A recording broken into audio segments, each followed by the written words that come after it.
frustrating game. Our team didn't play very well.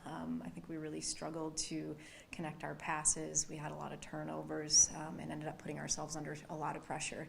And, and I said to the players at halftime, I said, right now, we're the ones that created this so far, and Northern played a good game. I'm not taking that away from them. It's just that we really struggled to do simple things well, and it cost us.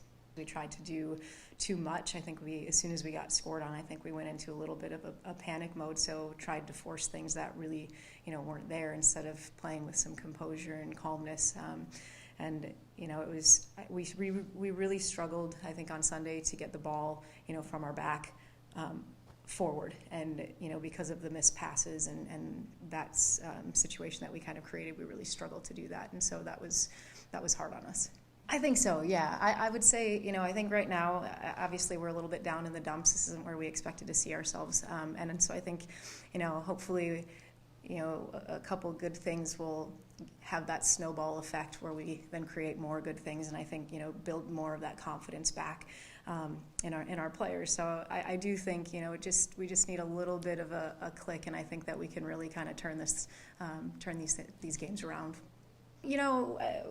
We're continuing to look at film and kind of looking at the scenario and what we have in terms of players and injuries and things, and trying to come up with the best people to put out there at the right time. So, we may have to make some switches. Like I said, we may have to tweak our formation a little bit just to account for the style of play that they will probably be coming at us with. So you could see some changes, and I think too a lot of the our players are still stepping up big in practice, and some players are really starting to produce some things for us, so it's giving them opportunity to get either more playing time or starting in games. So we want every day to be a competition, so we can't afford to be complacent, and they keep showing up, and like I said, I think that we've got the right group of people to find success. We just haven't quite been able to put it all together as a whole, but I think we get another opportunity this weekend to try.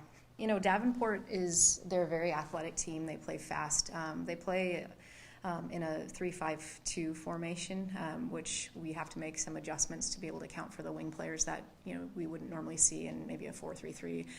So I think just kind of creating a plan to execute, to take their strengths away from them and try to capitalize on spaces that open up because of how they play. So I think and I'll say it again. I still believe in what we're doing as a team. I still believe in my players. We have a lot of talent. I think we're struggling to maybe get it all cohesive for as long as we need it to be, but I still think there's a lot of good opportunity in front of us, and I look forward to coming back on Friday and hopefully redeeming ourselves a little bit and moving in the right direction as we get into the conference games. We have the Kick with Kids. It's at noon on Saturday, the 19th, where we invite parents to bring their kids it's open to all ages, but it's just an opportunity that they get to come out and do some soccer work with our players, interact with them, do some skills and some scrimmages and things, and kind of just a thank you, our way of saying thank you for all the support that we get from the community and from the Copper Country Youth Soccer Association. They're always at our games doing chasing all the balls that go out of bounds, so just another way to try to connect with the community.